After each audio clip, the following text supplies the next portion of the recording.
In this video, we will go over how to make a new moisture curve, as well as edit an existing curve. Things to be aware of. Depending on your grain gauge, your grain samples will typically need to be 6 to 10 pounds in order to achieve an accurate curve. Ideally, you should use as natural of a sample as possible.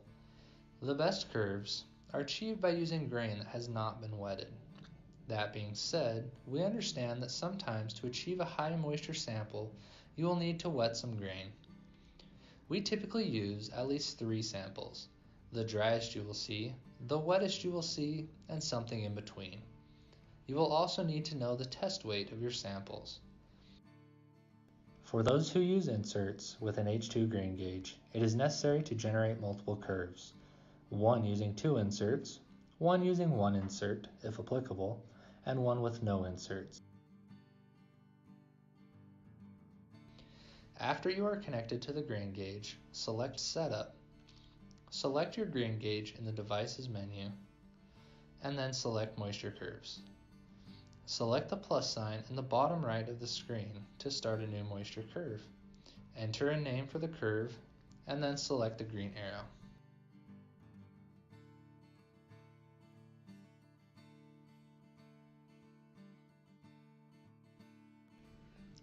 This next window is where we will enter our moisture and test weight of our samples.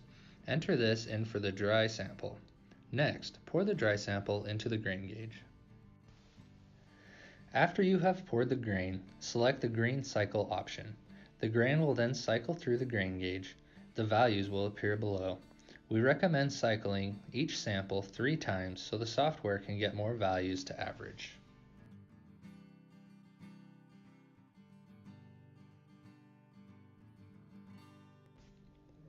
Next, enter the moisture and test weight for your wet sample. Select the green cycle option. The values will appear below. Cycle the sample 2 more times to get a good average. Repeat this process with whatever samples you still have left. After you are finished pouring samples, select the green arrow. This next window shows your adjusted chamber calibration. This next window is where we can view the curve graphically, as well as edit the new moisture curve to dial in accuracy if needed. The graph illustrates the moisture percentages and associated voltages that the moisture blade reads. This is also shown in the columns on the left. You can test samples against the curve by pouring them in the grain gauge and then using the green cycle option in the bottom left of the window. The values of the samples will populate under the graph. To save the curve, select the green check mark in the bottom right. Next, we will go over how to adjust a moisture curve. You can adjust the curve you just made in this same window, or to adjust an existing curve, go to the moisture curve section in the Setup menu. From there, select the pencil icon in the bottom right to edit the curve. We recommend making a copy of each original curve before you adjust it. Locate the Recalibrate button found at the bottom left of the screen and select it. 3 options will appear. Moisture Adjust. This is where you can adjust the curve without having to create a new curve. Test Weight. In Miris version 4.1.1, the test weight is now stored with the curve. If you have curves from older versions of Miris, this is where you would add the test weight value to the older curve. Moisture Curve. This is another option to create a new curve. Select the Moisture Adjust option. From here, you can input the moisture value you wish to adjust the curve with.